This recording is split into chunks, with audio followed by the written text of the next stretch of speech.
দেশের ফুটবল যেন অদৃশ্য সিন্ডিকেটের হাতের পুতুল। পারফরমেন্স যার শূন্য তাকে বানানো হচ্ছে মাথার মুকুট, আর যে মাঠে জান প্রাণ দিয়ে খেলছে তাকে করা হচ্ছে চরম অবজ্ঞা। হ্যাঁ, ফুটবল পাড়ায় এবার তেমনই এক অন্ধকার সত্য সামনে এলো।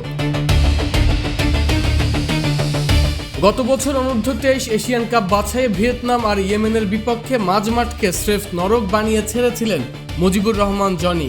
ডিফেন্সকে সাহায্য করা তো দূরের কথা, অর্থহীন ব্যাক পাসে আর স্কোয়ার পাস খেলে পুরো দলের 12টা বাজিয়েছেন। ইয়েমেন ম্যাচে তো 87 মিনিটে লাল কার্ড খেয়ে মাঠ ছাড়লেন আর দল হারল ম্যাচ, অথচ এই জনিকেই জোর করে খেলানো হচ্ছে হোল্ডিং মিডফিল্ডে। এখানেই শেষ নয়, ক্লাব ফুটবলেও চলছে চরম তামাশা। 2024 সালে এফসি চ্যালেঞ্জ লিগে ভ্যালোরি গ্রিসিনের মতো দুর্দান্ত অপশন বেঞ্চে বসিয়ে রেখে নতুন কোচ ভ্যালোরি তিতাকে কোন বুলশিট গিলিয়ে জনিকে নামানো হলো ফলস 9 বা সেন্টার ফরওয়ার্ডে। ফল যা হওয়ার তাই হলো।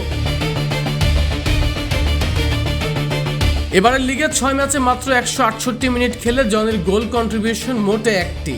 ওদিকে কিউবা 11 ম্যাচে 340 মিনিট খেলে গোল কন্ট্রিবিউশন করেছে 2টি। মাঝমাঠের যে কোনো পজিশনে খেলার মাস্টার কিউবা, অথচ অলিম্পিক দলের ডাক পেলেন নিজের ক্যারিয়ারের শেষ লগ্নে থাকা জনি, আর বাদ পড়ে গেলেন ইনফর্মে থাকা কিউবা। পারফরমেন্সের এই আকাশ পাতাল তফাতের পরও কেন কিউবাকে অবজ্ঞা আর জনিকে মাথায় তুলে রাখা হলো? কার স্বার্থে বিনষ্ট করা হচ্ছে তরুণদের ক্যারিয়ার? এই নোংরা সিন্ডিকেটের পেছনে আসলে কারা রয়েছে? আরমান হাসান, কালবেলা।